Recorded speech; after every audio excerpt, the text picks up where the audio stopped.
When it comes to yoga, brothers and sisters, yoga has spread widely in the Islamic nation. And a lot of people, I've noticed a lot of people, guys and girls, and especially the young ones, they're practicing and doing yoga. And they think that this is just a well-being kind of fitness regimen that keeps you healthy and fit. Wallahi, I know it has its benefits on you. I know yoga has benefits. Brothers and sisters, did you know that yoga is a ritual?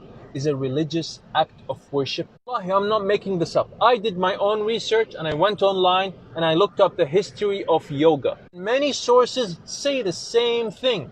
It came from Hinduism, from the scriptures. It was an act of worship, a ritual, and it evolved in a way. It's the Hindus do it, and then the Buddhists, and then it evolved into a well-being kind of fitness regimen. I'm making this up. Check out this video.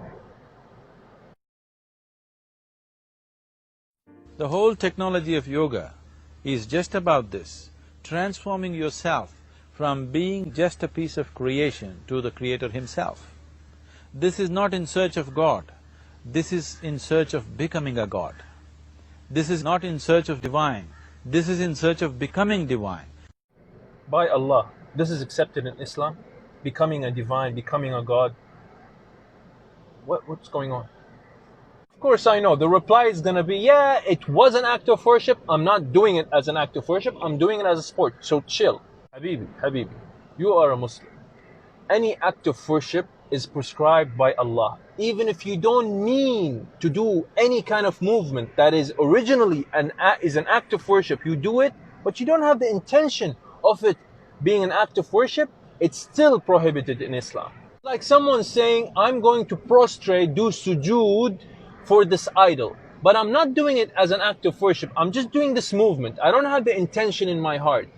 Is that allowed? Of course it's not allowed in Islam. Any movement, any act that is known to be an act of worship or known to have its direct relationship with another religion, then you are not allowed to do it. For example, if there is a place that is known for a pilgrimage in a religion, in a certain other religion, it's a place that is known for pilgrimage, and you want to go walking there, just walking is permissible in Islam, right?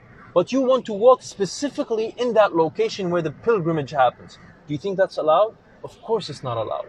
Notice this, people who preach or encourage others to do yoga, they're always very diplomatic when you tell them, is this an act of worship? They say, no, it's not an act of worship, even atheists can do it.